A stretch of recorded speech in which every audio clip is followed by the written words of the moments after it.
All right, it's another Chew Quieter. How you doing, man? Good. How you doing? I'm sore. I've been working on my yard. First time homeowner, so I wasn't really prepared for what was to come. Hey, all of a sudden you turn into a Mexican.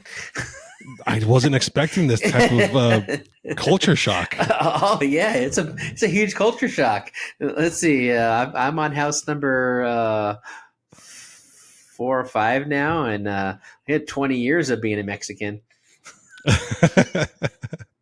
The first thing that we wanted to do was rip out the plants in the front. It was a brand new build, and uh, the general contractor just naturally put these little bushes and ferns and whatnot in the front, and they're spider collectors basically. And Mm, we didn't want them there. So first thing we wanted to do was rip those out and replace it with just rock, just xeriscape type mm. type stuff. So the first thing that we did that in the front, and it wasn't horrible. Um, it led us to believe that we could probably do the same thing to the backyard.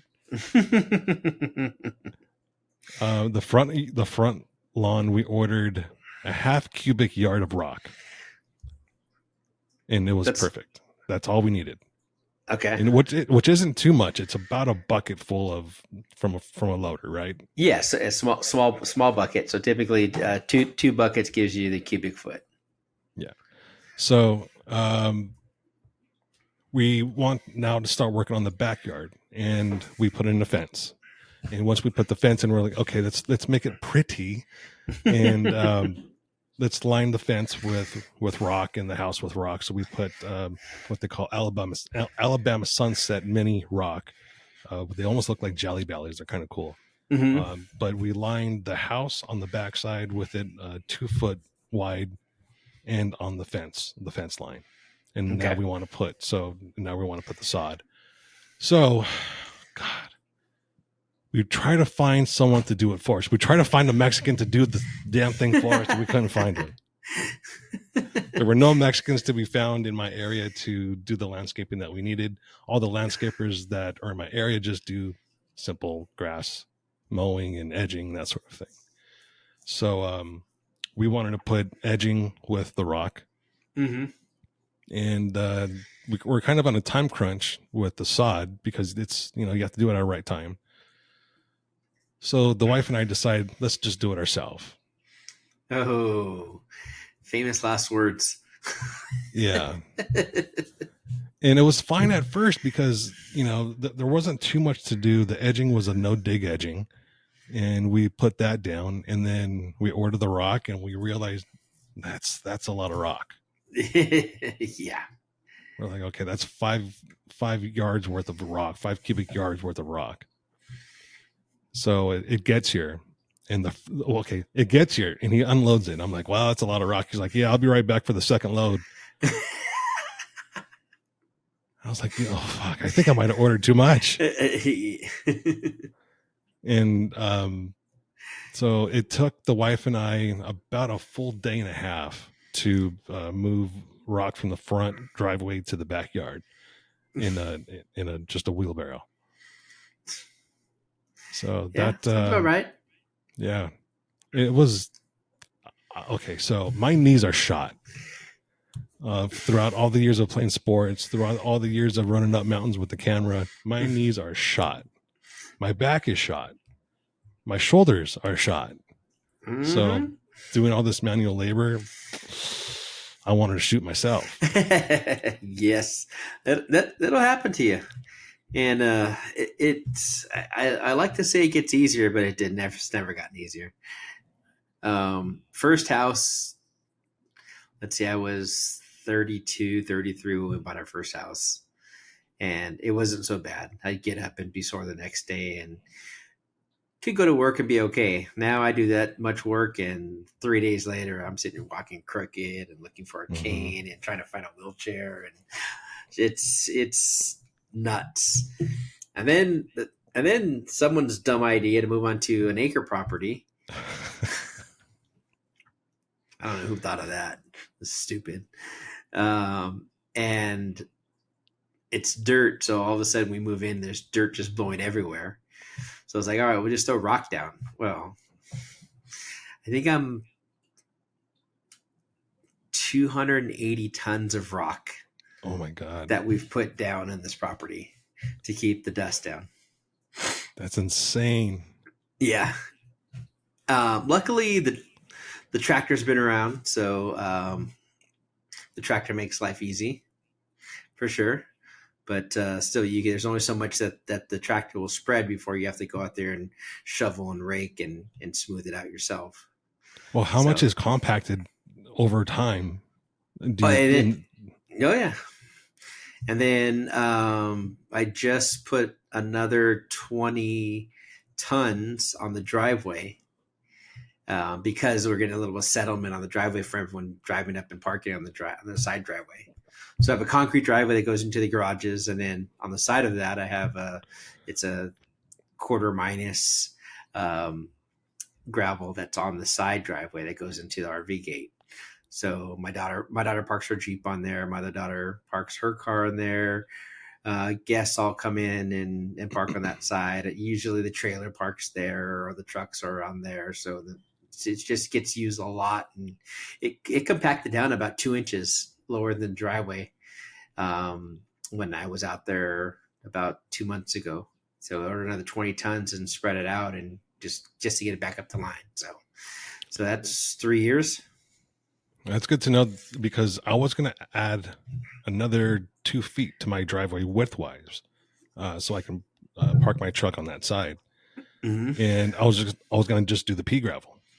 Mm-hmm.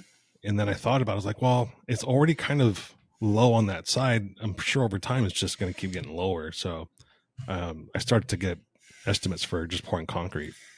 Yeah, your best bet for if you're going to park on it constantly, do concrete down there or some sort of solid surface. The rock will just start to go away after a while. Not only that, but it was not something that I wanted to do again. I did not want to remove rock again. And the soil here sucks. It's clay, and there's a lot of rock under this clay. Yeah. And our builder, for whatever reason, decided whatever excess concrete they had from our slab pour, they broke up into chunks and scattered in the yard. Yeah. So we're finding chunks of concrete blocks here and there, and it's just like, what in the fuck? Yeah, that's typical. We're the same way. It's that's that hard clay out here in this area, and I bought a jackhammer to plant trees. Because just like you, there's no Mexicans to hire. So I got to be Mexican. It's crazy. In that state, there aren't any to hire. Probably just in your area. Well, yeah, in this area, I'm sure there are in the state, but way out here, there's no Home Depot. I mean, we just got the Home Depot that's 5 minutes away. A couple months ago, it opened. So for years when we were building out here, there's been no Home Depot anywhere near us. So the brown people haven't figured out that one yet. Yeah, they're not this way. They all have jobs out this way. They'll get brought in for jobs. So, you'll know when they figure it out when all of a sudden the taco trucks show up and the taquerias and the other meat markets that are just in Spanish. We have some of those, but they're still 15 minutes away, 20 minutes away. All we have is a Lowe's, but I'm in a small town, rural. I wouldn't say it's rural because we're only 30 minutes from another big city, but we're limited where I'm at as far as materials and supplies go. We have a Tractor Supply and a Lowe's, and that's it. Yeah, and that's how it's been. It was out here for a while. It's getting a little better now, but still, it's travel, paying for deliveries and stuff like that happening all the time. Mm-hmm. And I've actually been doing double duty because I finally figured out how to set up my office. And before I had it with just some tables with legs on it, and I wanted the whole time I've envisioned a floating desk. So that's what I've built, and that's actually why we didn't record last week, because everything was torn apart and my office was just a mess, and it's still kind of a mess. No one can see the mess right now on camera, thank God. But Yeah, brand new speaker monitors, brand new monitors, brand new keyboard. Mic is the same, camera is the same. My desk gun is the same, but yeah, everything else is brand new. Ready to get this thing rocking because my idle mind can cause havoc on me and others. Yeah, of course. I need to get Yeah. dizzy. Yeah, so yeah, I did some rearranging in my office to try to get a better space here. I think I have a something that's going to fit about here that I'm working on that I showed you a preview. Yeah, that's gonna be cool. So I got that cut and started to glue it together yesterday, and I did the primer on one of the layers. So maybe, well, not the next one because it'll be 4th of July week, and I got to get truck ready to go to Elevated Experience in Washington. I'm jealous. Come on. Fly out, let's Don't go. Don't tell me just come on, because you know I will. There's plenty of seats available. It's a matter of time for me. I just haven't had a lot of time lately.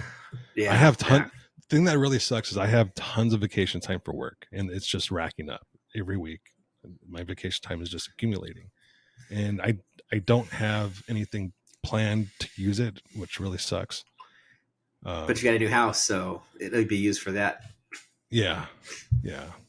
I mean, there's still a lot of projects that we want to do, but I think we're going to save a bulk of them for like 5 years. That way we have stuff to do. Because I think if we just knock it all out right now, I might end up tearing down a wall just because I'm fucking bored or something. And who knows what. I see no problem with that. But I am excited for the 4th this year because it's, like I said, the first time I'm owning a house. And it's the first time I'm not in an apartment restricting me from lighting fireworks. Did you do any shopping yet? I've already bought $200 worth, which is not very much. Yeah, it's like 4 sparklers now. No, I got a 3-minute grand finale box, and then I got a whole bunch of other stuff. But yeah, the 3-minute grand finale is like $80. It was $110. It was $110. Okay, jeez. Yeah, I forgot Biden's America. Built back better. Inflation. Yeah, the gunpowder industry is reveling right now in the inflation costs. But yeah, my sister-in-law is in town, so we're gonna probably just barbecue in the front. And I live in a cul-de-sac, so we're probably just gonna block off the street and just shoot them off right at the end of the street. Yeah, you met your neighbors, hang out with the neighbors. Yeah, that's a good time, man. When you have good neighbors, it makes things fun for, especially if you're away from family, where you're going to do holidays that are you typically have with your family. Then hanging out with your neighbors and stuff like that, doing block parties is pretty cool. It's pretty fun. Yeah. Pretty fun way to get away from it. My neighbor directly next to me is they're a young couple. He's a detention center officer. I don't want to say the facility name or anything, but he's retired Navy. Mm-hmm. And a friend of ours, Sean Palestrani, did the exact same thing this guy did. He's a gunner. So I was like, you're one of those crazy fuckers, aren't you? He's like, yeah. Just like Sean, crazy motherfucker. Funny you mentioned Sean. I went fishing last week in San Diego, and then I told you we're doing that hero trip in August. So Sean's been like, okay, what'd you catch? How was the fishing? What do we got to do? How we get this done? So him and I back and forth like all week, like getting ready for the trip to go to San Diego. So that's gonna be fun. I think we're gonna get back on the 10th, and he's like, spend the night. We'll go to the gas lamp. We'll get drunk and hang out and go have a good time. I'm like, dude, I'm gonna be sleepy. What are you talking about? Going to get drunk. I'm gonna come back, have a beer, and just pass out after 2 days of being on a boat. Be careful with that guy. He likes to walk around. If he's comfortable with you, he will walk around naked with his dick just hitting his thighs as he's walking. And you have to tell him to put clothes on. You can ask Chambliss. He was there. Rob Ryan was there. Matt Loxley was there. just walking around with his dick out. Just, hey, Sean, nice hog, but can you put some clothes on?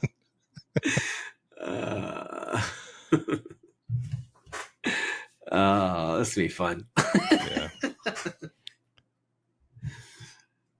So when is the trip to the Pacific Northwest? We leave on the 10th from just outside of Yakima. So I'll drive up on the 8th next Saturday. I'll start driving up. So it'll be 2 days drive to get up there. I think it's Will and Jenna and I think Chambliss. Maybe Jenna. I don't know if Jenna's coming. I believe Jenna's coming. Nice. But they're going to the Overland Expo Pacific Northwest, which is the 7th, 8th, and 9th. And then they close down. So, and they're just out of Bend or Richmond, Washington is where they're going to be at. So they have a Airbnb up there. So I'll drive up and meet them at the Airbnb on Sunday.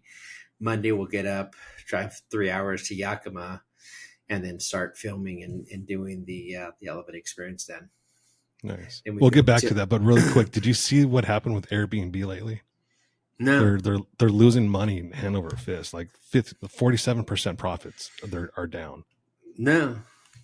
So I guess there's people finally realizing that a $200 cleaning fee, $100 key fee, a $200 fee if you leave something floating in the hot tub. People are realizing that these ridiculous fees by these Airbnbs are adding up. By the time your booking fee says it's $49 for the night, but by the time you're done with all these other fees, it equates to over $170 for the night. Yeah. So people are finally realizing this, and they're saying, you know what? Fuck Airbnb. I'm going to stay at a hotel where it's cheaper, where I don't have to take the linens off of the bed, where I don't have to take the towels off the rack and wash them. I don't want to be a servant on vacation. Yeah, and it's for a while. I weigh that, like we're looking at it, going, okay, if it's 2-3 people, well, you can go in a hotel, but okay, it'd be nicer to have a house where you had stuff to do and a kitchen. But then when you look at costs, I'm like, okay, it's going to cost me about double to get a kitchen. I don't need a kitchen. Mm-hmm. So you say no. It's nice, but you don't need it. Yeah. Yeah, if you're going with a bigger group with a larger house, like we do Pigeon Forge with a big group of people, it makes more sense. But you can't find very many places out there anymore. It's just like a private rental cabin.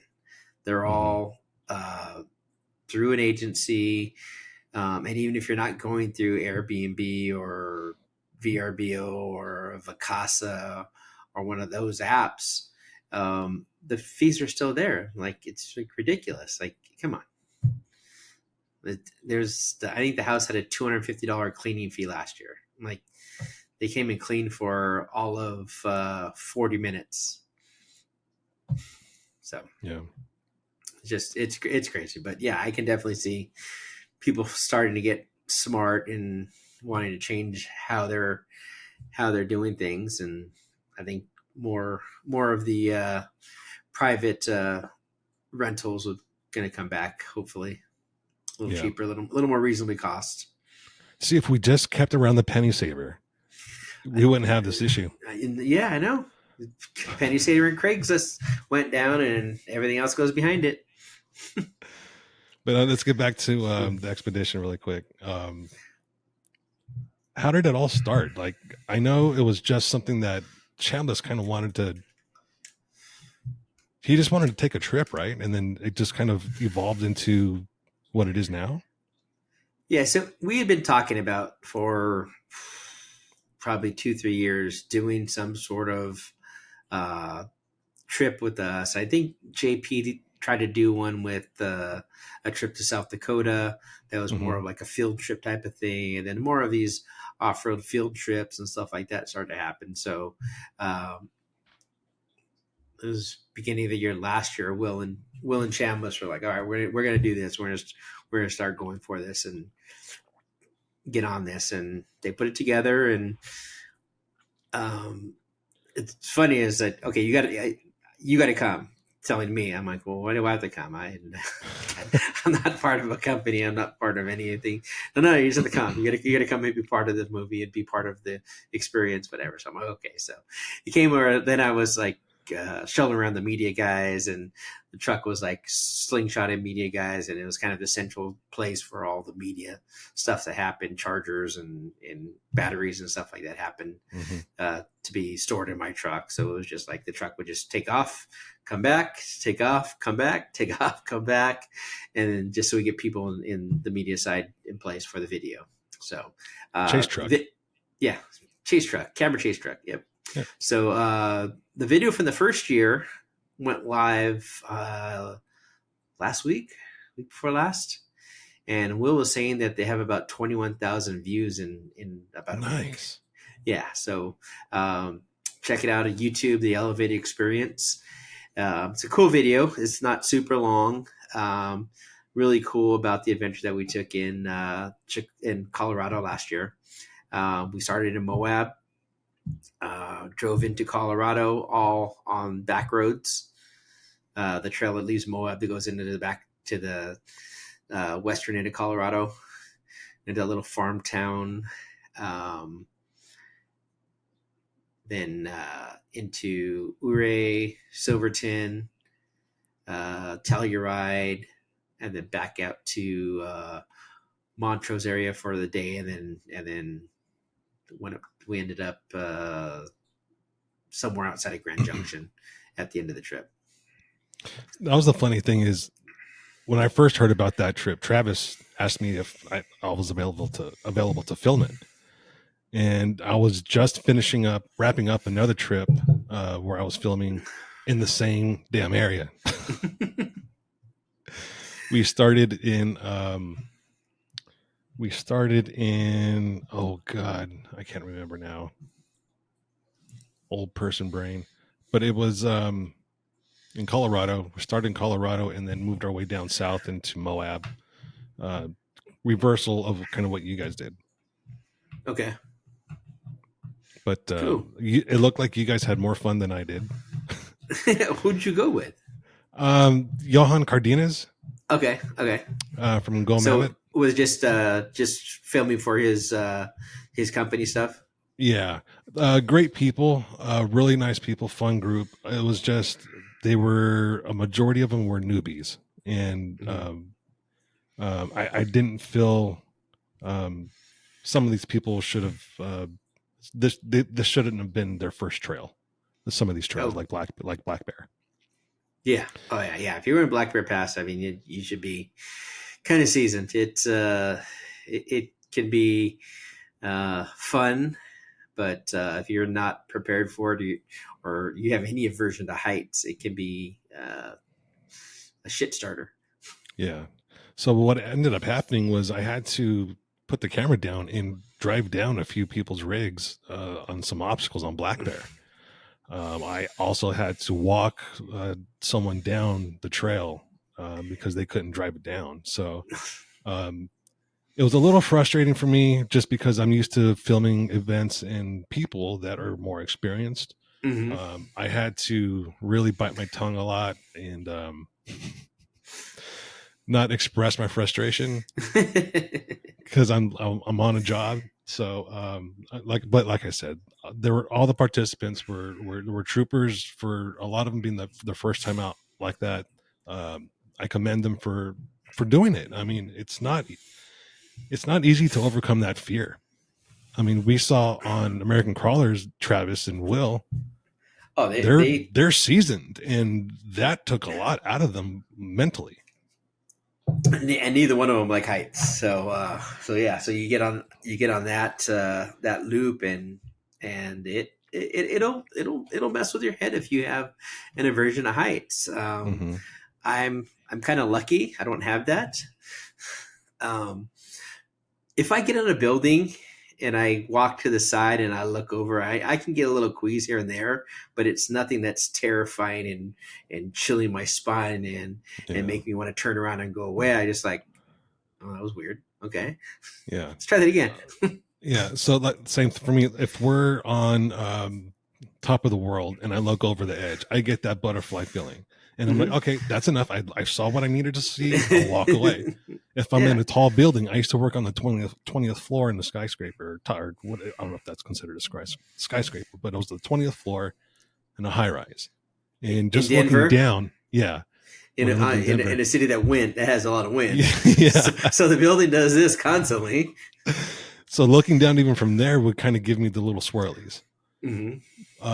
But for whatever reason, on Black Bear Pass or any other like Imogen, any other high pass road, I don't get that feeling or that mental block. Hmm. And I think it's just because I know for a fact there's still some ground under me somewhere. There's still a little bit. It's just There's a sloped. possibility I might be able to grab something and hold Yeah. on. Um, So. I can't explain how it makes me feel two different ways. Hmm. It's essentially the same height, but on a different platform. Yeah. And I like I said, it's the same thing. I get that little butterfly, and it's not that terror. I see people like walk out there. I think Jake, the first year we took Jake to Top of the World, and he sat up on there. I think there was one of the Mob Moabs, and we're up at that at the overlook past not Top of the World, Cliffhanger. It was Cliffhanger. It was Cliffhanger. It was Yeah. out at the top, and we sat out there, and he was just like holding on to for dear life. Like that is like a feeling I don't ever have. I've never had that. I get the little swirly butterfly. I go, okay, that was a little weird. That doesn't feel right. I'm feeling like you have that little motion. I'm like, okay, but I don't ever have that terror, that internal body terror like that. And I couldn't imagine what that feels like, and it doesn't make sense to me because I don't have that reaction. I wish we can just call up some doctor right now and be like, can you explain to us what it is that triggers this in people that have this feeling in their stomach from their eyeballs looking at something that's terrifying? Like what is it in the stomach that gives us this feeling? Yeah, and some people don't even have to be at the edge. You have to just see the edge. To see the edge, just be close to the edge, and then they're like, no, don't go there. Were you there that year where Ali Benai was on top of the world and she was walking out and her knees were literally shaking? Her was it even Ali? I think it was Ali. I don't know. But her legs were buckling. She couldn't even walk because Alex had drove his Jeep out onto that edge already, and she couldn't really. She didn't want to get out. Couldn't get out there, yeah. But she wanted to get out because she's on the ledge. So there was a total mindfuck going on between the fear of her getting out of the Jeep and falling off the ledge, and the ledge falling off with the Jeep on it. With her in it. Yeah, double-edged sword there. How do I get out of this or do that? Yeah. I think it was Allie. Because she's terrified of... That was probably one of the BFG trips you were on. Yep. I don't think I... You were there that year, weren't you? No, your first year was St. George. Oh, was that, yeah, was it for the Patriot Crawl? Or not Patriot Crawl. Crawl America. Yes. I gotta always think, because I always say American crawlers, but I mean Crawl America.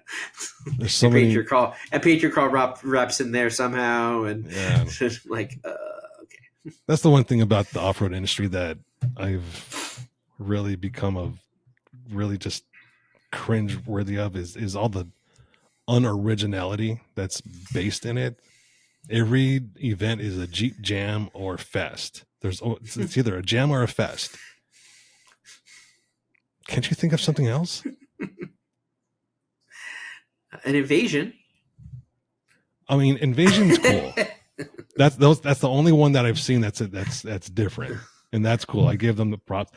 As much as I don't appreciate the event, and let me reverse this. As much as I don't like the event, I appreciate the event. Does that make sense? Yeah, it's a trade show. It's not necessarily a Jeep event. It's not a place to go and wheel, and like it's not Moab.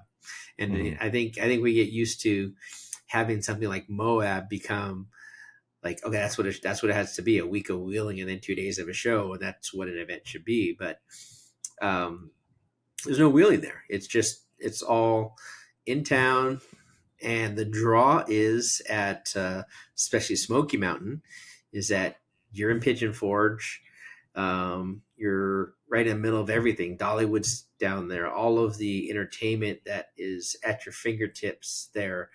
Up the hills, Gatlinburg. So um, we've had this conversation with the vendors and stuff before, and one of the reasons that event is so popular is that one day Dad gets to go do Jeep stuff. The rest of the weekend, the kids get to go play and do whatever. They get to go to Dollywood. They go play up the mountain. They take the ski lift. They walk across the bridge. They go up to the petting zoo at that German thing that goes up the mountain. I don't know what that thing's called. Why can't I remember anything? Yeah, it's like a giant freaking thing that goes up there, and they have it at Disneyland. People Mover, not the People Mover. Yeah, but it has a name. It's like some German or some sort of alpine gondola name. Yeah, it's like a gondola that goes up there, but it has a name. I don't know the name of it is, but all of that is there. The Wax Museum's up there. The Ripley's, believe it or not. So it's kind of everything for everybody. So if you're going to have a vacation with a family and you can involve a day going to see Jeep stuff, and it works. Mm-hmm. And that's why it's so popular. The thing that got to me was outside of the event, there was a different Jeep show going on. And it was a beauty contest. See which Jeep is the prettiest.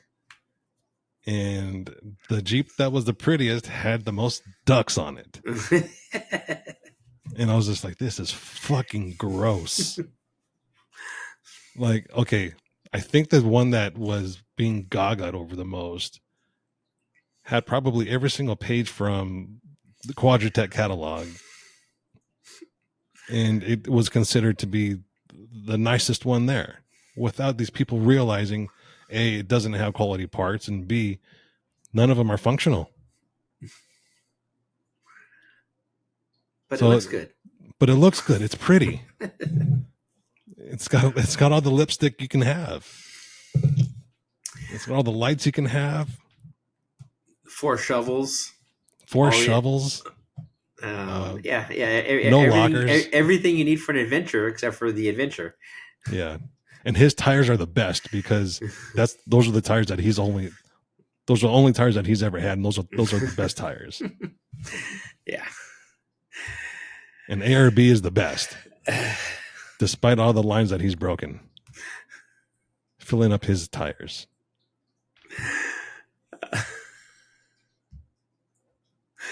Why did I get started on this? I guess we're not getting a sponsorship from ARB now. Already broken? Already killed the sponsor. Damn it. I mean, they make some good stuff. It's just I don't think their air compressor is very good. It's good for lightweight stuff, but for I don't think it's very good for air lockers, for as many as I've seen break.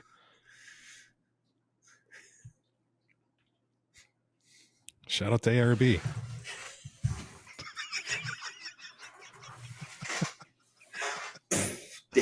Dead. Sponsorship. Okay, cross off. Let me cancel that email I sent it to ARB for sponsorship dollars. So who's next? Let's talk about UConn now. Then.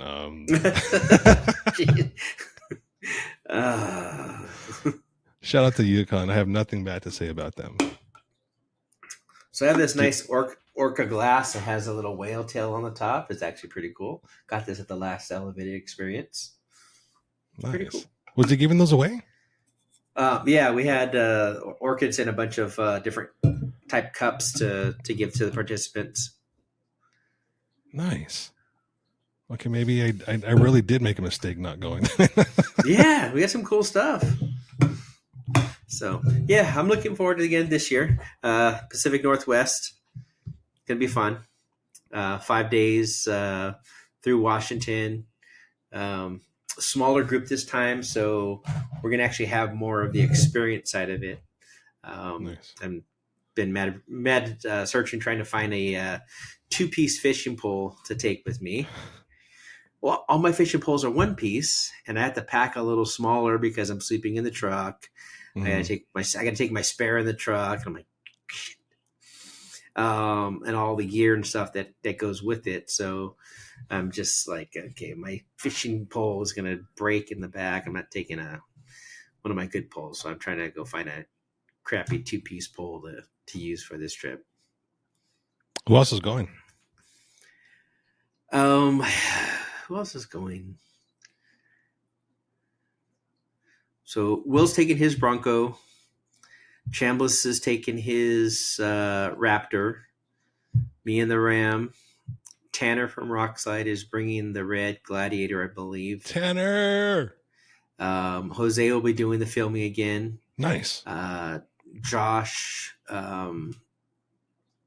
Josh lives up in the Pacific Northwest. Josh is off-road go-kart on Instagram. He was out last year and he did a lot of the stills and drone for us. So he mapped out the route for this year. So he'll go out and help with the photography and the drone and stuff like that, and then also help lead. Last year, Corey led through all the backside of Colorado because that's all Corey's backyard out there outside of Montrose and through that area. Shout out to Corey. Yeah, and feel better, buddy. With saw you get some cancer taken off the face today. So. What?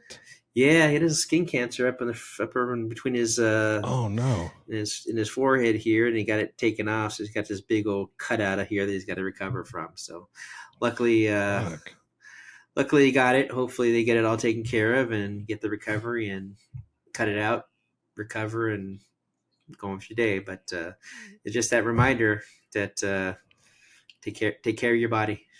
Go to the doctor. It was an outpatient thing. I hope not something he had to stay over for. And yeah, I don't know. I don't know the extent. I needed to reach out to him. I hadn't done that today. I've been trying to get stuff done here, so I hadn't reached out to him yet. But I gotta give him a shout and see what it was. But yeah, it looks like it's just an outpatient. They scraped. Good. They cut it out and got him out, and he's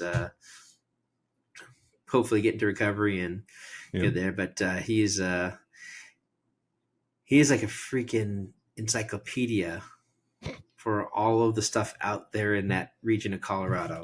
And he's like over the radio telling us stuff about the farm that was on the left as we drove by. I'm like, how do you know this? He is a valuable commodity to off-road. Yeah.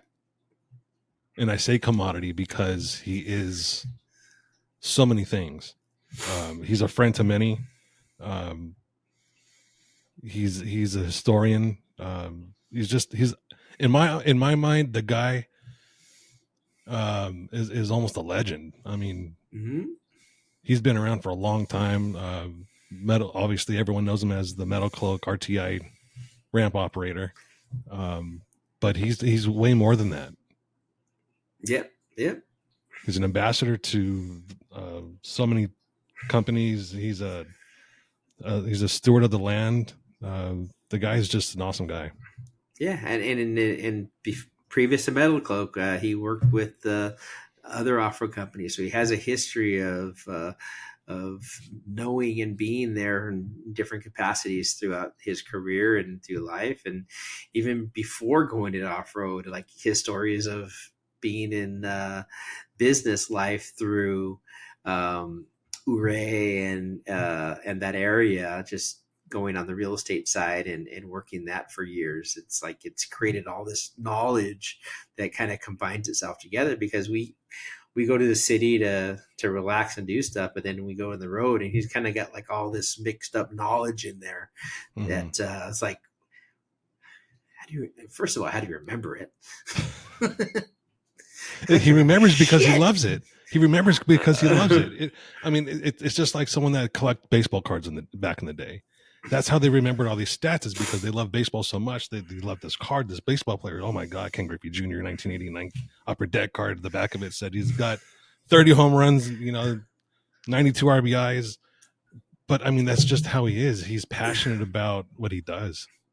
Oh no, it's great. I feel bad for myself because I can't remember shit.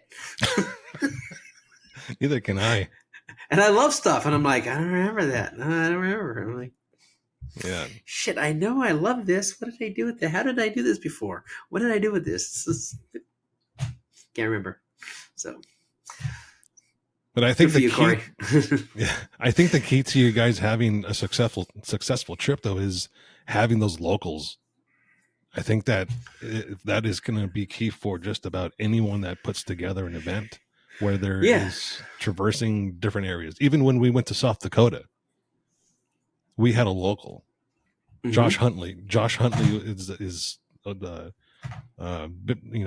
native to that land, and just knows the Black Hills like the back of his hand. So yeah, and that's it's a whole different animal when you go with someone that knows that. I mean, anywhere, anything you do, it's first time even going to Hawaii.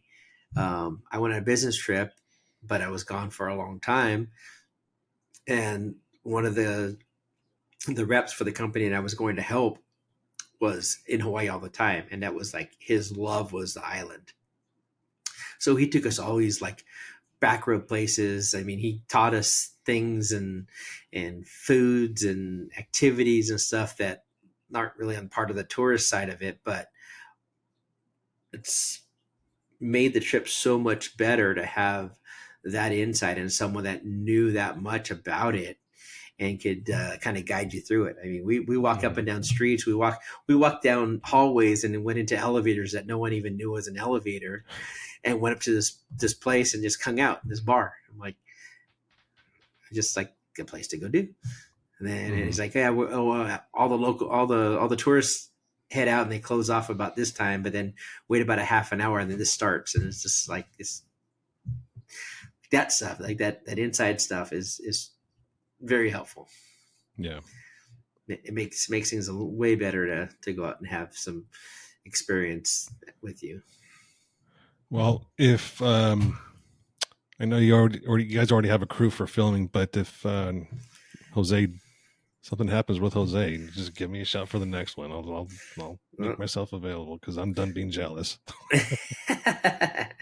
Well, I'm sure you can talk about adding a second camera guy. We could always use a second camera guy. So I wouldn't mind at all, man. It's you guys are obviously great friends, so I think it'd be natural to just have me follow you guys around and capture everything.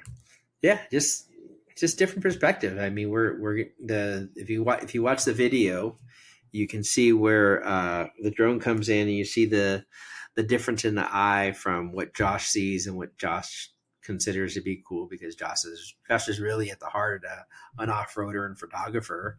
And then when Jose gets in there, and Jose's not much of an off-roader and learning more of that every day, but he's a great cinematographer, and he has an eye for that side of it. And you see like the difference in them pop together, and you get like the footage come through from different perspectives, and it really helps unify the experience. It's not just one eye; it's kind of everything. So it's like you kind of get it all. It's pretty cool. I like when you have multiple people coming in to pitch in for the content side of it, and then letting it all kind of meld together to become one. Yeah. So there's some aspects of what Flex Rocks and Rollovers does that has that. You have Yanni, who's their main editor. Doesn't even live in the country, but he does all their editing, and then Marvin hires out other hands for cameras. So you have 3-4 other people sometimes that have different perspectives on how to film something. And then you have Yanni in Germany putting all these different eyes on the same page and putting together his edit. It works pretty well for them, I think. Yeah. Where I think I've dropped the ball a little bit with stuff that I've done with Crawl 5280 is I've kept my vision and wanted every camera to have that vision. And I think that was a mistake on my part where there is some importance to have other cameras have some sort of free will, if you will, Mm-hmm. instead of Yeah. being direction. Yeah. Like I said, I think when I see that, when you see something that one camera person puts together, you see just that perspective. But when you see the different stuff come in, different eye for things, you see a different level, you see different perspective, you see things that they see that are different from the others, and then they all kind of mix together, and it's the same content but different eyes all around it, and I think it creates a better flow for a video when you have the group out there. And I think that's how, or I think this is why some of the YouTube videos are being diluted so much, is because there's so many people that are just using their camera phone. Yeah, and they're getting one perspective, and it's just my ring. Hey, it's me. Hey, yeah, hey. And it's the same thing all the time. Hey, watch me do this. Hey, watch me do that. Here I go to or this. Hey, I'm with this, and it's just like, all right, what else do you do? Do another trick, monkey. Can you do another trick, monkey? No, you can't do another trick, monkey. Guess what, monkey? I'm unsubscribing. Yeah, it's done. Or it's even worse. Like,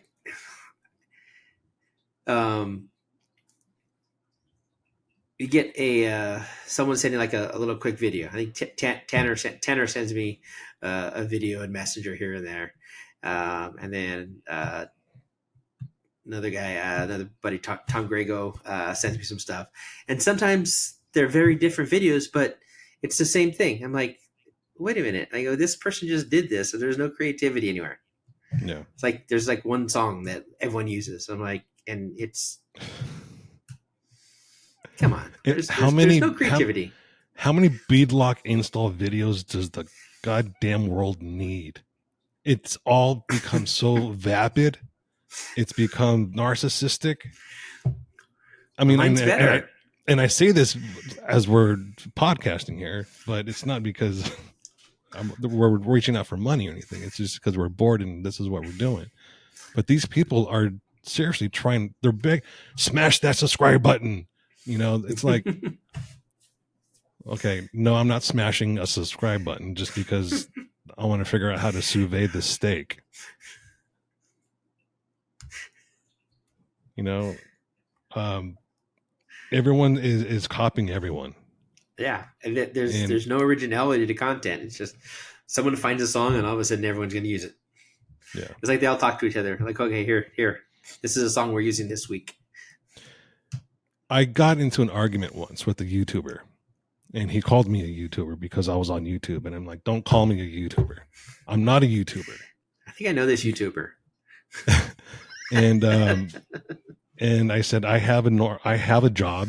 YouTubing is not my job. YouTubing is not a job. And they got offended. And I said, well, until your job is paying for most of your 401k, at least 4% of your 401k, unless your job is paying for some of your medical, unless you have some benefits, that's not a real job to me. You're not paying taxes like that. You have to save money to pay these taxes at the end of the year. My taxes get automatically deducted. There's a lot of things to being a YouTuber that are glamorous to some people, but they don't see the bad side of it, or the I don't want to say dark side, but there is a dark side to it. There's a side that people just don't understand, and all they see is, oh, these people are so cool. They're showing off their brand new Jeep and they're showing off this and that. But yet you don't see that they're living in squalor. There's someone that lives in Michigan that I shall not name, but everyone knows her as something Jeep girl. And she lives in fucking squalor. You fucking kidding me? I would not be happy showing off selfies with squalor in the background. You fucking kidding me? This is all fake. People are buying into this fake. Yeah. Yep. It's fucking gross. But they're all making money though, which is weird. So waiting for it to die. I think when it does die off is when there's going to be a renaissance. People like really figure out how to do stuff. Mm-hmm. Yeah, that's the way it always happens. Yeah. For something to evolve, it has to die. Yeah. Aspects of it has to die.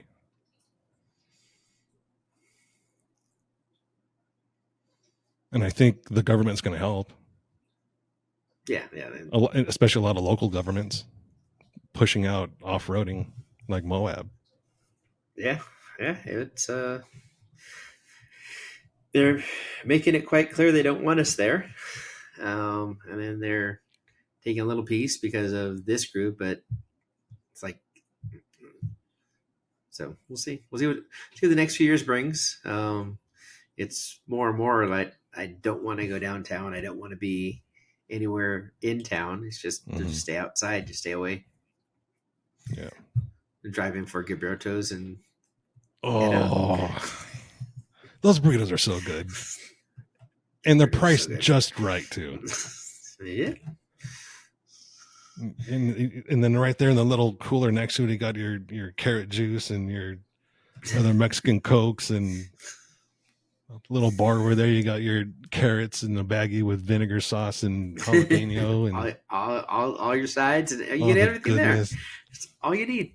It's all you need in Moab is Gilberto's. It's all you need. That's all, now I'm hungry. And I want a breakfast burrito. But here's my problem though, is that I'll get this hunger and I'm like, oh yeah, I talked about it now, and like, okay, I'll get a breakfast burrito. I get it somewhere local. I'm like, that wasn't a breakfast burrito. Throw it in the trash. Get out of here. Get out of here. Come here, Gilberto's. Freaking 10-hour drive to Moab for a freaking burrito. That was one of my gripes about Denver, is everyone's like, oh, the best breakfast burritos are from Santiago's.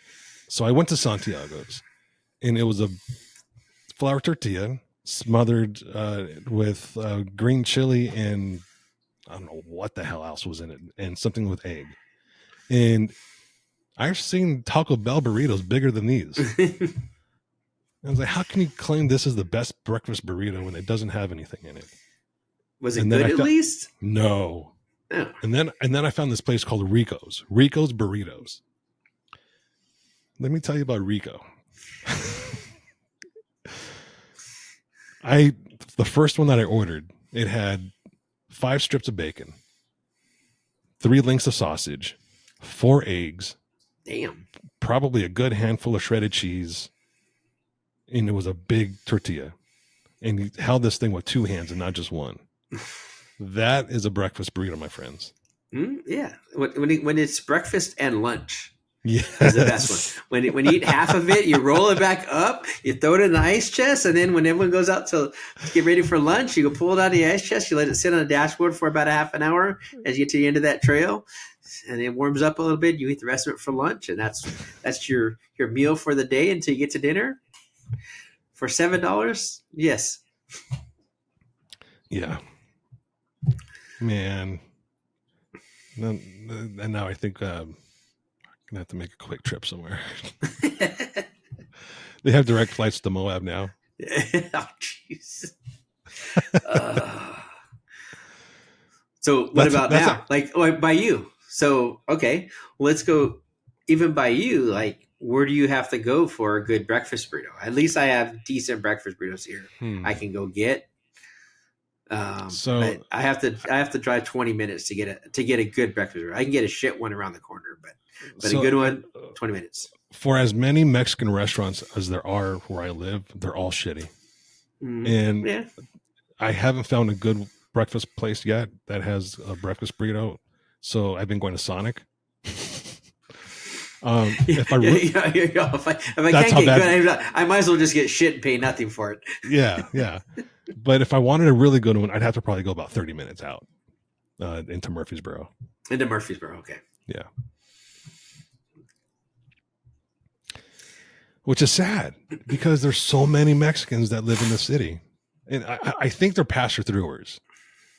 Like they're a lot of them were just here for construction and their family kind of just settled and said, hey, let's establish a restaurant here too. Yeah, but you would think that would bring in something better.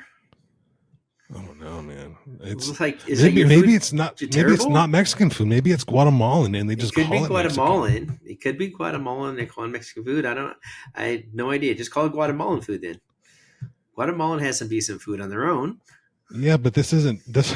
We'd have to pretend it's decent to call it decent. Well, no. I'm saying, but Guatemalan, like if you go to a good Guatemalan restaurant, they have decent food. Maybe the food that you're even having there isn't decent, but maybe people just can't cook. You're like, hey, there's no Mexican food here. Let's just create a Mexican food restaurant here. Like it has to be like some sort of. You would think there has to be some sort of talent in there to make you want to do it. I mean, is your kids telling you, "Oh, mom, you cook the best," but mom's actually a really shitty cook? And mom's opening a restaurant, and now everyone's throwing up at mom's restaurant. Hey, I've known people to do that. I had a friend that his mom made tortas and would take them to the swap meet and sell them, and she would always come back with a chest full of tortas. She couldn't sell them, but he would say, "Oh, these are so good, mom." I never had one to attest to it, but I mean, if she's not selling tortas at the fucking swap meet for $2, there's something wrong there. Yeah. And I love a good torta too. Yeah. Can't beat that. I turned Matt Loxley onto tortas, and now that he's finally had one, he's all about it. I mean, what's not to like? It's a freaking sandwich with grilled bread, a soft roll, sliced in half, grilled, and then beans and meat and lettuce and onions and some guac. And then Mayo. you have a milanesa, which is like the breaded beef, real thin breaded beef on there. You do the ham and cheese, do carne asada, carnitas. There's a place not too far. Well, it's actually kind of far from here, but in Phoenix, and the place is just Casa de Torta or whatever it's called. But all it is like a menu, just 10 different versions of tortas that you can choose what they have on it and what gets on it, and it's pretty incredible. I've always talked about wanting to start a food truck. And the theme of the food truck would just be stoner food. And torta would be on the menu. Yeah. A lot of chorizo would be on the menu. Yeah. Mac and cheeses would be on the menu. Sonoran dogs. Yeah. Mexican hot dogs wrapped in bacon. Yeah. Egg sandwiches. Yeah. Breakfast burritos. Breakfast burritos. Yeah. Captain Crunch. Isn't Captain Crunch what got you there? Captain Crunch got me to a lot of places, including the dentist. God, it's just little sugar bricks. That's all Captain Crunch is. Corn sugar bricks. Sugar puff. Good old. And people hate when I say this because it's so gross. I acknowledge it's gross, but I can't help it. I love it. I love my cereal soggy. I will wait minutes and let that bowl sit there with cereal just swimming in milk until it becomes soggy. And then I'll dive in. Nah. I'm not a big cereal fan, probably because I don't really care for milk. And I'm really not a sweet person, so sweet cereals are really not my thing. I like a good bowl of granola, but it has to be crunchy. It has to be like spoon in the bowl already. Milk goes in. As soon as the milk tilts back, its spoon is in, and it's time to go. and they're half dry, but they're crunchy, and you got a little bit of refreshment, a little bit of milk in there, and then I end up with half a bowl of milk that just goes thrown down the toilet. Is it a lactose issue or is it just you don't like milk? It's just not it's probably both, but mostly I don't like the flavor of it. And then, yeah, I have a lactose problem. Were you there? You had to have been in there, Moab. Just got off of Pritchard Canyon. I think it was about 4 years ago. And JP did not want to stop at the ice cream place. And then he said, okay, fine, we'll go get ice cream. He had an ice cream. He took 2 licks and was like, all right, I got to go. Yeah, time to go. Yeah, for the most part, I don't have it that bad. It'll brew, but sometimes I'll get the McDonald's cone and halfway into it going, all right, we got to turn back and go back to McDonald's. You barely get out of the parking lot, not turn back around, I'm going in. It's the worst when you can't finish something and your stomach's already just like. Oh yeah. Halfway done, you're like, okay, be done. Hold this, and you know that's done. You can't eat it anymore, so you got to go out, go to the bathroom, take care of business, come out, order a new one, and then get back in the car and leave. It's the way it has to work. See, that's another reason why I couldn't drink coffee. I mean, I don't like coffee I love the smell of coffee, but I don't like the taste of coffee. And if I do drink coffee, I have to have tons of sugar in it. But that's beside the point. That's another reason why I couldn't have coffee is because that would make me just shit myself. Like the crazy. Coffee or adding the milk? Well, probably both. I think it would be double trouble. I'm asking for a lot of issues there if I'm adding creamer to my coffee. But just for someone to never have coffee or drink coffee and then all of a sudden start drinking coffee, there's going to be some dietary issues there. I don't know. I don't drink coffee, so I don't know. Oh, you don't either? Okay. I don't like the smell of coffee. I love the smell of coffee. Oh, I hate the taste of it. No, like It's if we're odd. like in a small place and there's coffee brewing, I gotta walk outside. I'm out.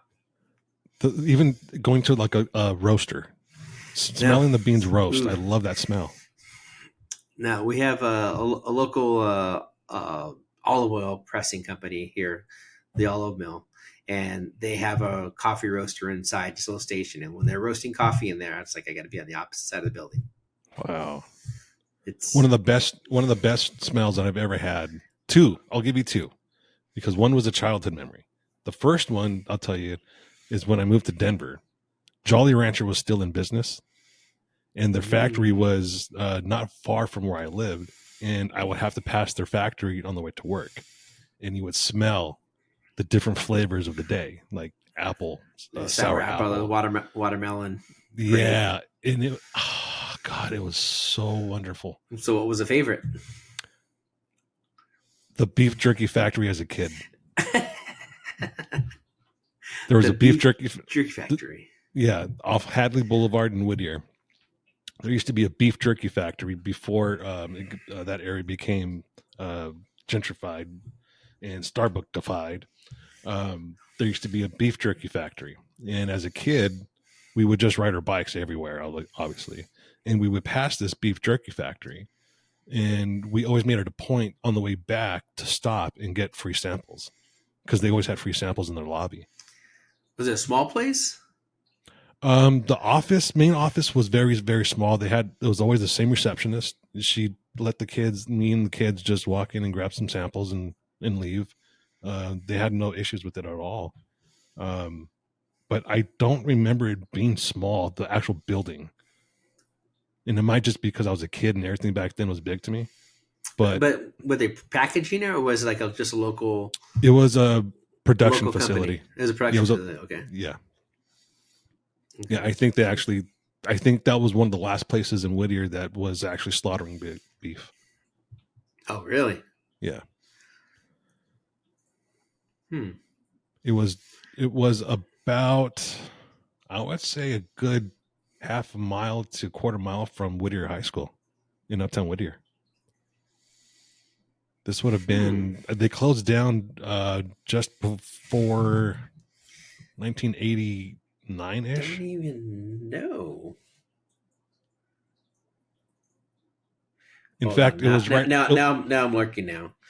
I remember now. It was right after the big earthquake that demolished a lot of Uptown Whittier. It was right after that earthquake they closed down. So that would have had to have been 87, 87, 88. Don't remember the name of the actual company, but the smells of that place were phenomenal. I love beef jerky. Obviously, you love beef jerky. You had me Love beef jerky. buy some for you. I'll never forget. I'll never forget that. I was coming off of. You weren't at Moab yet, and I was. I coming had to go off to the Yale Geezer. Yeah. I think you were already trying to reach me and I didn't have cell service. And then all of a sudden my phone starts ringing. I'm coming off the trail. Hey, this place isn't going to be open tomorrow. Can you stop there for me tonight? That sounds like something I would do. This 100% sounds like me. Well, yeah, I was totally in for it too, because I had no idea it was there. So I got some for myself too. Yeah. And that was back when it was good. Post COVID, it's been shit. I don't even go in there anymore. Really? They used to use a good cut of meat in there, and then post COVID they just cheaped out and they're just using bottom round in there. And you just look at it and there's these. It looks like slices of Farmer John ham that they've made into beef jerky. It's just that perfect freaking round shape, beef round shape. Like no more. It's chewy and nasty. The flavor of it was not there. Luckily this year. Jason and Christy from Addictive Auto Works in Calvert, Texas, brought me a pound of Bucky's garlic steak jerky to Moab. Yes. Jerky's my thing. I'm kind of upset. No, I didn't get any.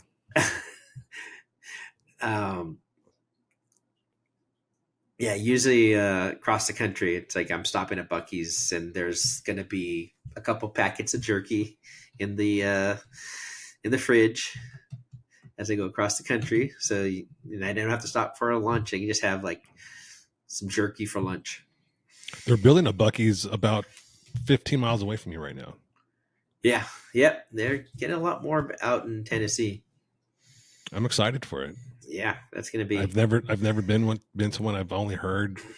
It's almost like a unicorn.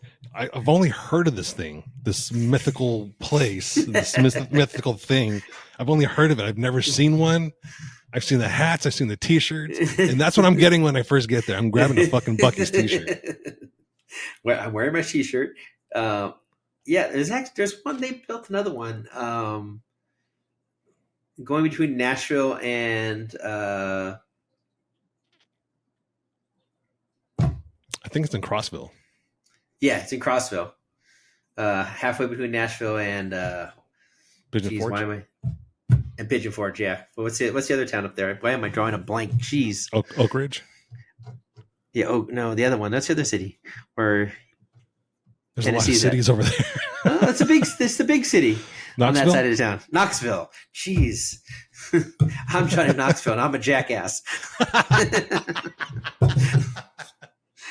See, I told you I can't remember shit. It's right. I was sitting going, there's a city. I have friends there that live there. Been there 100 times. It's the city that I've been to. It's a city that I lived in. Yeah, I lived there for 30 years. Yes. Monterey Park. Oh, okay. Yeah. I want to. Actually, that's one city that I do want to forget sometimes. Yeah, it's one of those. But yeah, in Crossville, it's going into Knoxville. There's a Bucky's there. It's not too far. No, that's about an hour. Say about an hour and a half from you. Hour and a half from you. Yeah. You have to cut across, and get on the highway. Up 840. Yep. 840 to 40, and then due east. Yeah. But that's a nice area, though. It's up on the Cumberland Plateau. It's very green. I like it there. Lots of lakes. Yeah. Lots of fishing. Yep. Not a lot of houses on those lakes. I wouldn't think so. Good place to find a house and move to Tennessee. Yeah. Now you're talking. all I want is a small house, the dock with the pontoon boat docked out there. So at 449. Hey, I live about a half a mile from the Duck River. From the Duck River. Yeah. A lot of good fishing there. 449, I'll be able to grab my ice chest with my beer, grab my bag of worms, and go fishing for the night. People be back about 9:00. People really do use worms for bait. I mean, I've never been fishing. So this can probably sound so fucking ignorant. I always thought they had used something else for bait, like actual, like they look like gummy worm things. Well, there's that. So you have plastic worms, real worms. So it really depends on what you're fishing and how you're fishing. I use I don't think it's here. Tackle boxes here. I just moved it out. No, I use plastic worms for a lot of fishing out in the lakes, and then different rigging and stuff depending if I'm in reed and grass and stuff like that. They have like the weedless rigs that you can do now, so your hook's not breaking. But I tend to break a lot of hooks. Mm-hmm. But also there's real worms. When I take the kids fishing, we went to up near Flagstaff fishing, and I took my sister and her husband and her 3 kids are now living about 10 minutes from me. So we went camping with them and took the kids fishing, and I stopped and I got worms specifically. half of that is to gauge how good of fishing people they're going to be. The other half is to just kind of gross them out and see what they're going to do. So two 9-year-old boys and a 5-year-old girl. The 9-year-old boys wanted nothing to do with the worms. 5-year-old girl, these are my new friends. She played with them for the whole day. We fished. The boys got tired of fishing after about 15 minutes, and it was windy. They got snagged, and it was just kind of, okay, we're done fishing. Okay, we fished. Okay, got over with. We went back, and my niece just played with the worms for the next day that we were camping. That's all she did. When I get my worms, I ought to go say hi to my worms. Good morning, worms. So, but yes, you can fish with live worms. I really hope Travis doesn't listen to this, because he's gonna just call me and he's gonna bust my balls and the fuck you talking about? You never fished? What the fuck you asking about worms? I'm sure a lot of people are going to be calling me about that. They're way easier to handle than a mackerel or a sardine on a boat that's rocking with 8-foot swells. I think if I try fishing, my first time needs to be in a somewhat controlled environment, because lately all my new experiences in outdoor activities have been under extreme conditions, and it's been hard to grasp the enjoyment that comes from it. Like when I went duck hunting for the first time. Did you freeze your ass off? Not only did I freeze my ass off, I got wet. We were trying to shoot ducks in a blizzard. Yeah. It was fun because I was with friends. It was not fun because I was freezing cold in a blind, not wearing the proper clothing because I didn't know any better. Now I know better. Now I've spent thousands of dollars on good equipment now. Well, that's what happens. You have a bad experience, and all of a sudden you like do it better. Yeah, that's why I don't tent camp anymore. It's like I'll sleep in the truck if I have to. Like the Elevate experience, I'm sleeping in the truck, but I have a travel trailer now because I want a bed. I get a 12-inch thick mattress in my travel trailer. I've went from sleeping bags to hammocks, and I rather enjoy a hammock more than a sleeping bag in the ground and the tent. I like the hammock. Sleeping outside in a hammock it's primal. It feels. Yeah, my only problem with that is that I'm a perfectly wrapped burrito for a bear. Oh, tell me about it. When we were in California on the Rubicon, the first night, Will almost got eaten by a bear. Oh, A bear was is that where Tim shot through the tent?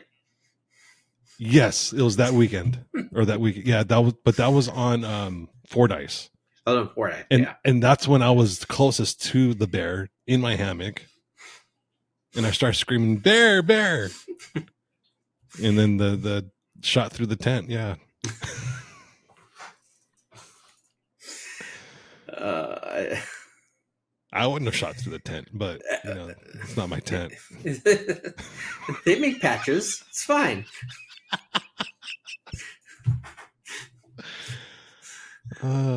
It's not like the whole top exploded. It's just it's only a hole about that big. Come on. Yeah, that bear experience was not fun though. No, I couldn't imagine it. And did you at least have like a chain with bear spray where you could like No. reach up and grab it? No. No, I had did I have a gun with me? Yeah, I did have it. No, I didn't have a gun with me. You're in California. You didn't have a gun with you. No. Not that trip. And I think my second trip to when I went to Colorado this last time around, I knew I was going to be sleeping outside again, so I was taking my gun with me. And it was kind of my fault. I didn't read the airline's rules. I read the FAA's rules on transporting guns with ammo and that sort of thing, but I didn't read the airline's rules on it. And I had my ammo in my magazine and not in a separate box. So they made me dump my ammo. So taking the fucking gun was pointless because it's 10 millimeter ammo. And Yeah, you're not finding it in California. No. Or Colorado. Or in Colorado. Well, you could, but I mean, it's not a lot of people carry 10 millimeter. Yeah. It's not a very popular round. Mountain communities will carry it because of the bears, but again, not every store is going to carry it. Yeah. But I bears, I don't trust them. They're unpredictable. Even at the black ones that are, not people eaters or whatever you call it, but those can be aggressive too. They'll go off just because. But that's why I enjoyed camping in Utah, is because there's no bears. I only camp where there's no bears. From now on, I only camp when there's no bears. Well, I just camp in the travel trailer or the truck. That's it. I'm good. The only thing that sucks about the hammock is if it does rain, you're kind of fucked. Even if you have a rain fly, because that thing can get pretty moist and heavy, and then it just starts sagging. That's what happened to me one night. You got to string up a tarp above you. Well, that's the thing is, I flew there, so I was real limited on how much stuff I can take. What you had, and I overloaded on camera gear. So I mean, there was stuff I was like, I'm probably not going to need this, but I'm going to take it anyway. So I had a lot of extra camera gear that I probably didn't need to take. It was just one of those situations where I'm like, I'd rather have it and not need it than need it and not have it. Yeah. Yep. I get it. Travel trailer.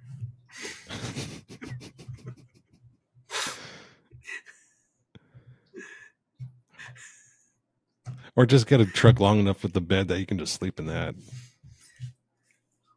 Well, so last year on the Elevate experience, I bought this mattress that's designed for the backseat of a truck, and it had these two little inflatable pieces that dropped in front of the seat, so you could make the bed go across where the feet area is.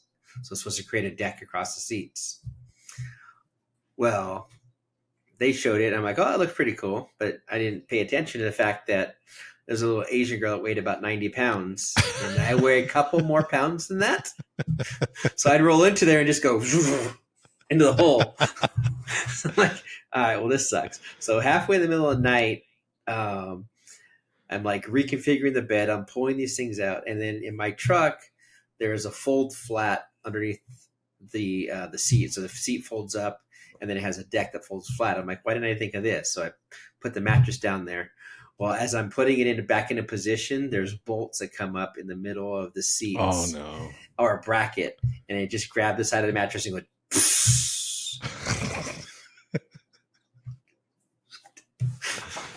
So we're camping. We're out in the middle of nowhere. There's no place to go for anything. So I just like dropped all my blankets, and then it was 26 degrees overnight. fuck. So I was freezing my nuts off and uncomfortable. So I had a shit night that night. I was just like pissed off the next morning, and it was just like it didn't work. So we had gone into Montrose, and I went into the Walmart there, and I just got a twin inflatable air mattress, and I put it back in there. I put towels over these sharp brackets that were back there, and I inflated it.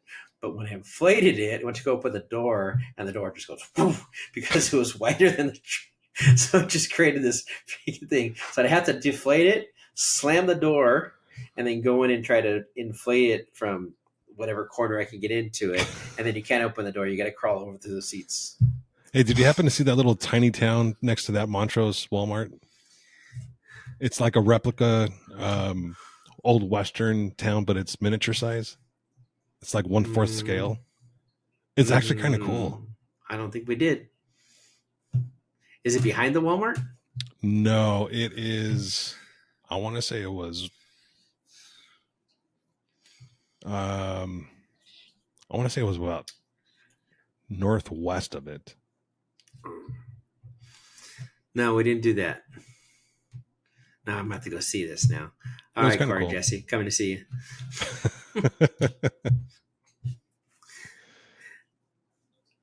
But those little tiny towns like that are miniature stuff.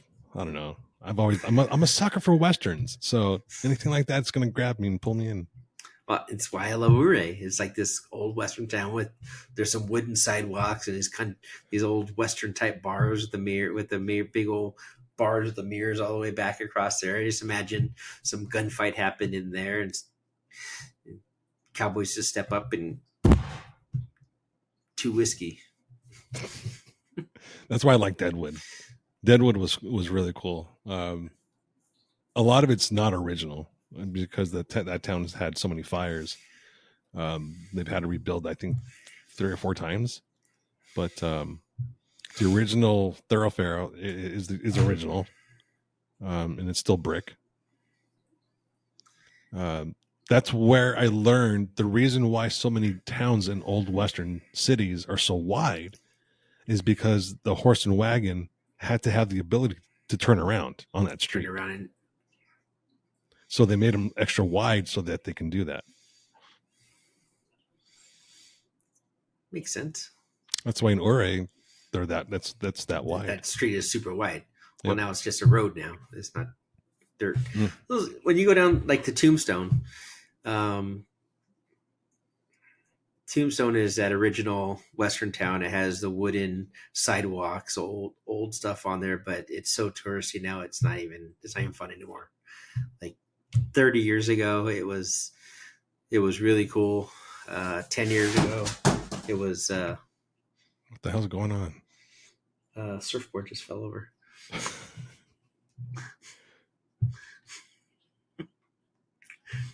Got goblins trying to surf.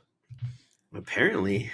Yeah, 10 years ago, it was actually really good. And then went a few years ago, and it was so commercial, and it wasn't even fun. I was just like, yeah, I guess the last time I come to Tombstone, unless I have to. But I've same never thing. been there. It's that same thing. It's the idea of it with the old Western town. Going to the old courthouse is pretty cool because it's not commercialized. I mean, it's $5 to get in, but still, it's not that bad. Mm-hmm. But everything in town is the cowboys walking around trying to get you to take pictures with them, trying to get you to come see this show or this gunfight at the OK Corral, this gunfight at the OK Corral West, this gunfight at the OK Corral number 4. So it's almost like going to the Western Knott's Berry Farm side, and it's just someone always trying to sell you a show. That's exactly what it turned into, and I was like, "Come on." Speaking of Knott's Berry Farm, I miss the chicken there, the fried chicken. Do you remember that? Fried chicken, yeah. If Fried anyone's chicken listening restaurant? if anyone is listening that lives in Buena Park, California, and is close to Knott's Berry Farm, I will pay triple for you to ship me out some fried chicken from Knott's Berry Farm. It's legendary. Can't you Uber Eats it? That's a good question. There's a lot of places that are doing that now. Like Ship that one overnight? place. Yeah, there's that place in the deli, Cat's Deli. They're doing Cat's that Deli? now. They're doing that now. And Overnight? how good would it be though? My sister lives here now. She used to live about 10 minutes from Knott's. I used to go there all the time as a kid. Yeah. My cousin and I, we made a fictitious world record for Knott's Berry Farm, where we rid Montezuma's Revenge 25 times in a row, and we claimed it as a world record. We're like To everybody. we're like 10 years old at the time or something. It's got to be a world record. We're barely tall enough to get on the ride. And we're like, it was summer. There was unbelievably nobody there, and that line was always long, if you remember. Mhm. So we were like, let's just keep riding it. And I think after the 25th time, we're like, that's a world record. Yeah. That's it. We're done. Never riding it again. I think we're just Yeah. sick and tired of the same fucking ride. that Wanted happened. Want to move on. And that was we lived in Riverside. You could get the annual pass. You buy one day and you get the annual pass. It was like $60 for the year. So you just go after work, Mhm. get there about 6:00, go have dinner, fried chicken dinner, go ride a few rides, get back in the car and go home. It's like, okay, it's the best entertainment ever because you're paying $3 for parking for 3 hours and you have dinner and go hang out and go ride a few rides. And it's, for the most part, during the week, pretty empty. I think one of the nights we were in there, Montezuma's Revenge was empty. And we were just getting up, coming back down, getting up, back down, getting up, coming back down. And we did it about 5-10 times. And I was like, okay, I'm done. Something else. So everyone that's listening that don't know, Knott's Berry Farm is an amusement park in Southern California. It's smaller than Disneyland. I'd say about half the size of Disneyland, but double the fun. Just because it's not so corporate, it's not Disney. There was a lot more fun rides, more adventurous rides, more roller coasters, I should say, than kiddie rides at Disneyland. So the idea of it was like an old. It was all frontiersy, cowboyish. mhm. So I think that was the one draw that I always had about it. There was always a little town. The blacksmith was in there. You could pay him for gold. There's always that pioneer life that I think we have the same thing. The Western is something that's really cool for me. I think that was a big thing. It's always that old mine train roller coaster with the wooden roller coaster. It's just rock your insides. Just the log ride. The log ride. It was a coal ride, right? There was a coal ride. There was a log ride. That was the original log ride. Was Knott's. Yeah, was a log ride, and you go through that the old mine thing, and then you drop down and come back around and get out that side. Then you had the other train that went through the coal mine. Yeah, that one was fast. That one was pretty fast. So we had a conversation a few weeks ago about there was this attraction there. It was this house, and the house was this house of trickery.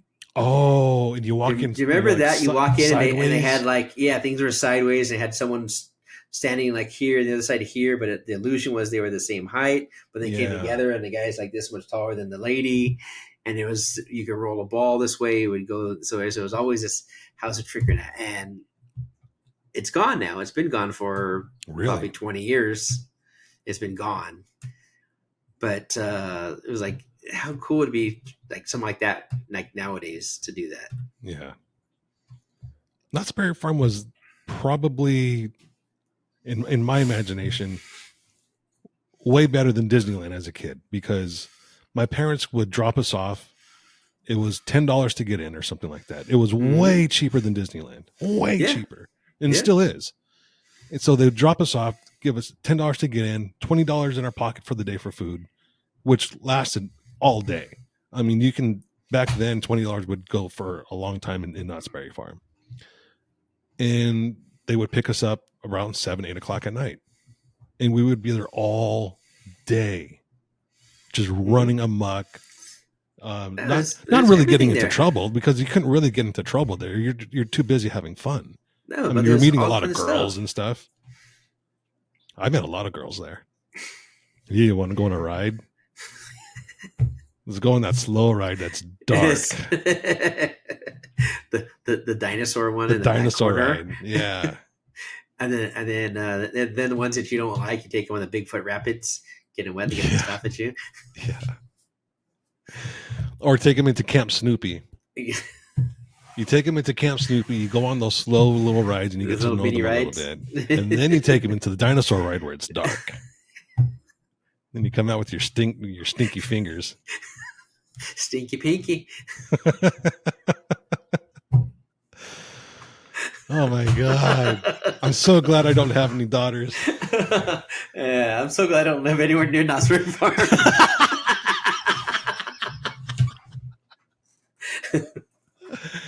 Oh God. I was a bad kid, man. I violated a lot of young girls. They let me, but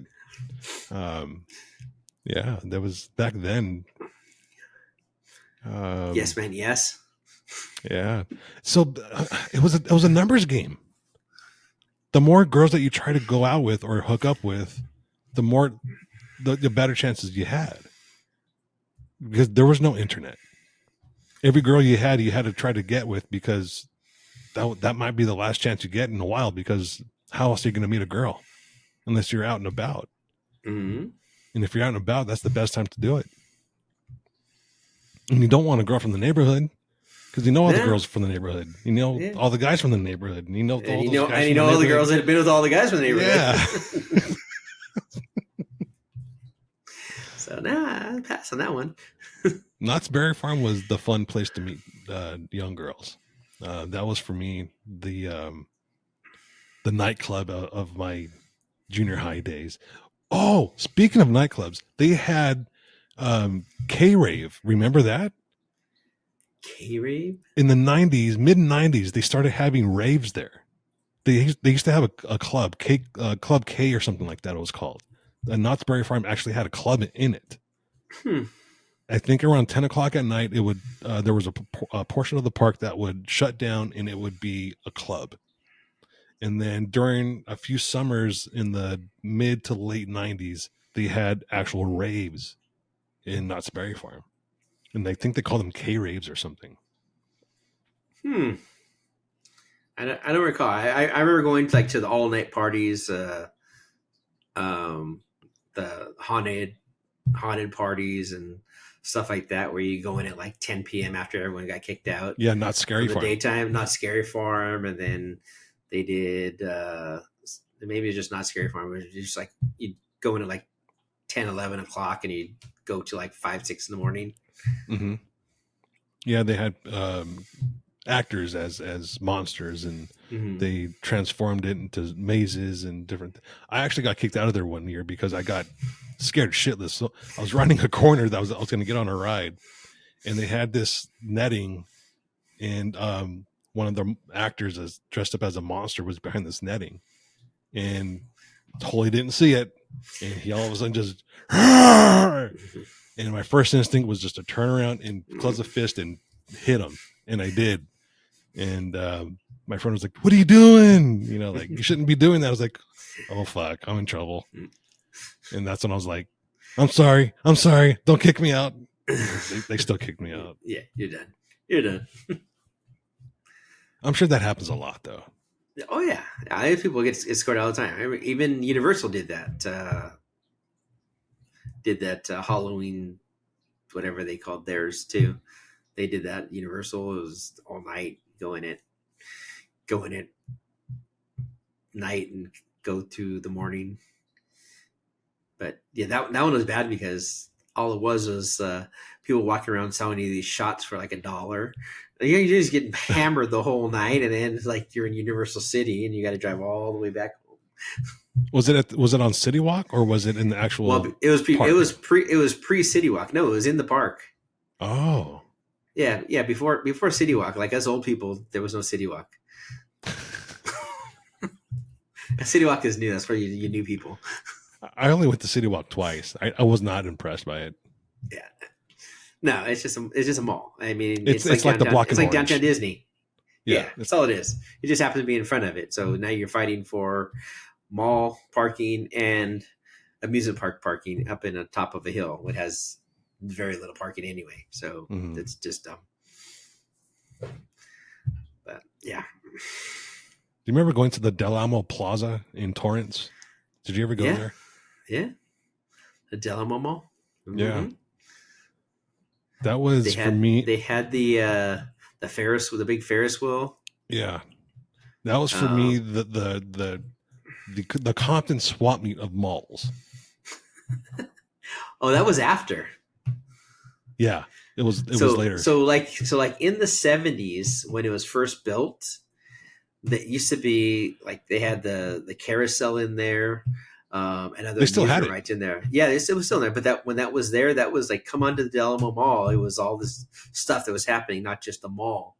Come and enjoy the day, and that's what it started off in the 70s as. And then Hawthorne took over, and then Del Amo Mall became the Western Compton's swap meet. Have you ever been to the Compton swap meet? No. So a friend and I went only because we're, in rap music, that's all you heard. West Coast rap music, that's all you heard. Compton swap meet. So we went. We were like, let's check this out. Let's see what this is all about. We go, and we're like, this is just like the fucking swap meet in Pico Rivera. Exactly. I said the only difference is there is more black hair care products here than there is there. There's still shoes in plastic. Same knockoff shoes in plastic. Same socks. Same Dickies. Same Mexican music that's being sold here is sold there. yeah. Mixtapes. Guys selling mixtapes. Yeah, same thing. Yeah. There's not much difference between the two. Same barbershop. I never understood. Why are you putting a barbershop in a fucking indoor swap meet? That is the most bizarre thing. And there's people there getting the actual haircut, like, getting faded up, ready for the weekend, going to the club. $2 haircuts. I don't know. Maybe cost of getting a storefront somewhere. Maybe you got to sign your life away for a storefront. They get $100 a week, and they make their money. I don't know. There has to be some economic advantage there for someone to do that. Good old swap meets, man. Dude, you can find some great deals there. You can find some stuff that you got stolen and you found it there. You can find some really great shit. Oh yeah. So what was the drive-in in Pico off of Whittier? What was that? What was it called, or where was it? What was it called? I think it was just the Pico Drive-In. Was it Pico Rivera Drive-In? I think so. So it was on Whittier Boulevard and Rosemead, I think. Yeah. It was a Paramount. Paramount, yeah. Paramount. Whittier and Paramount, not Rosemead. And they had the swap meet there for a short time, I remember. Mm-hmm. And then it was the Santa Fe Springs. They're still having it there. The Santa Fe Springs still happening. Yeah. And then there was one Orange. Rosemead St. Gabriel area. And that one was like Fence City. It was like like a guy with a van and everything out there. I'm like, all this shit's stolen. All this shit's stolen. Yeah. There's a lot of stuff that was probably, I'm going to say 80% of the stuff at swap meets are stolen. Especially if it came off of like just a truck. Someone just pulled up the truck. Mm-hmm. It's not packaged. It doesn't have, manufacturing packaging or anything like that. There's no boxes. It is what it is. Yeah. Bikes, especially. Yeah, it was bikes, tools, radios, stuff that like someone when he just grabbed and ran with. Corner, still radios, VCRs and stuff. Pull out radios. Pull out, yeah, just to pull out. No, there's no receiver. Find your own receiver. Try to figure this one out. Yeah, like all that, like. But then even on top of that, it was all the knockoff stuff. Like half those the clothes and stuff that you went and bought there, the purses and shoes and stuff like that were all knockoffs. Back when you used to go downtown to the garment district to get clothes, and then they kind of slowed that down because they started raiding all these factories because they were just knockoff factories. Yep. The amount of regulation, that wasn't there in the 80s and early 90s compared to now, it's insane. Yep. I mean, you think of how much it's changed. It's crazy.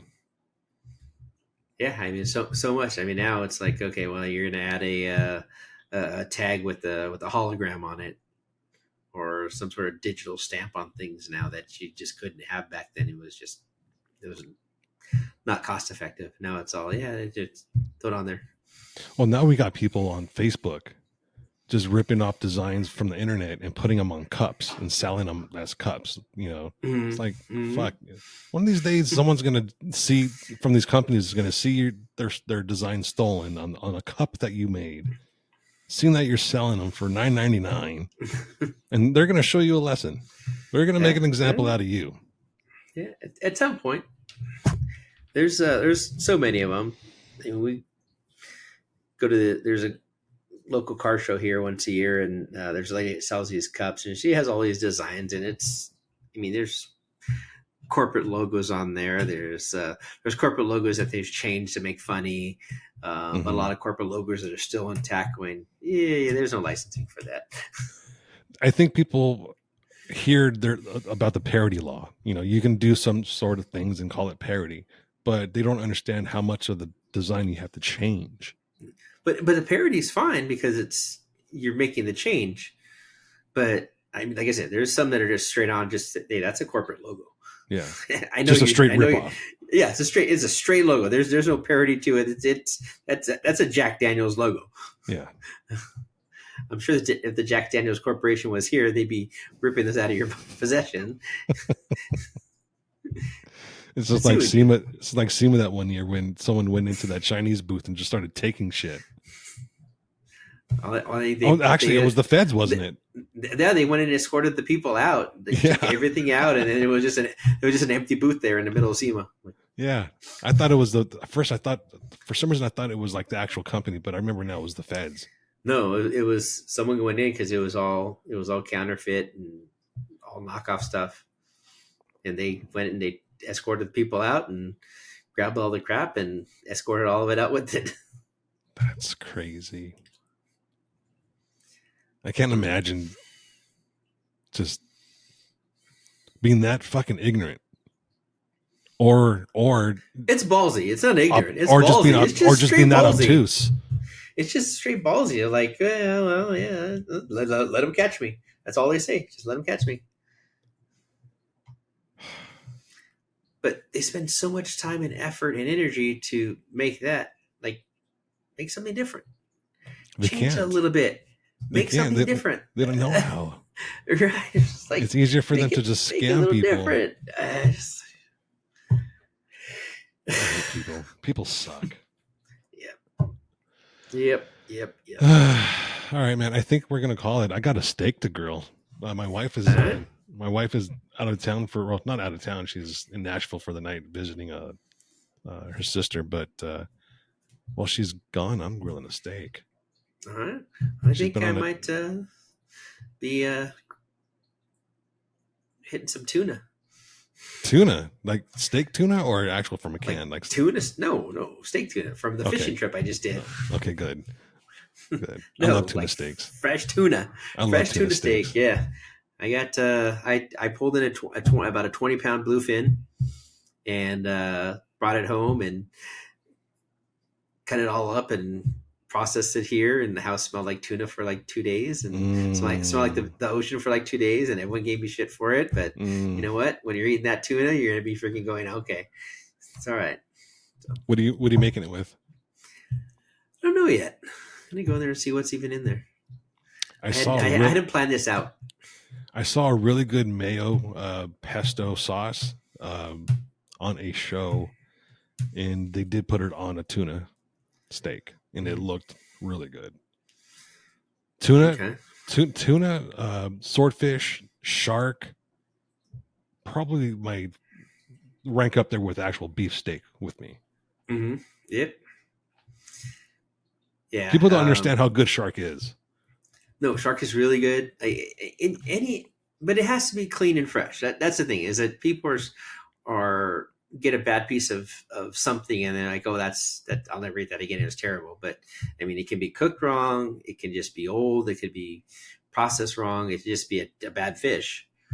You come out, it can be processed right. Even the tuna, when you go catch a tuna, they pull on the boat and those guys are like instantly. It has to be killed. It has to be. Mm-hmm. You have to take the insides out and like, but you pull it over the rail, and the gills and everything that will continue to keep it living and seizing and causing the meat to go bad. They take out like within 10 minutes. And then it's gutted and everything's done and it's bled out and then the deck gets cleaned. But that fish is so pure and so clean. After it comes out, it's so nice. I'm just pulling those fillets, going, holy hell, this is gonna be so good. And I'm gonna actually cook it a little tonight. Probably just sear it. From the outside, I might just torch the outside with a little bit of sesame seed on it, Mm-hmm. and then do ponzu with onion for that tonight. But I got bluefin belly that I sliced off and tried. Like I'm processing the fish, and I got a bowl of soy sauce and wasabi, another bowl with ponzu and sriracha, and I'm like little pieces, like ridiculous. Kim's like, you can't eat that; it has to be frozen because you're gonna get worms. I'm like, whatever. Now the soy sauce will kill all that shit. The wasabi will kill all that shit. Yeah, fuck You're it. good. Yeah, you're good. Stomach of stone. Fuck it. Yeah. Cool. Go with your steak. Yeah. Have fun with the tuna. Cool, brother. All right. Thanks for watching, everyone. Yep, for sure. Talk to you guys soon. See ya. Bye.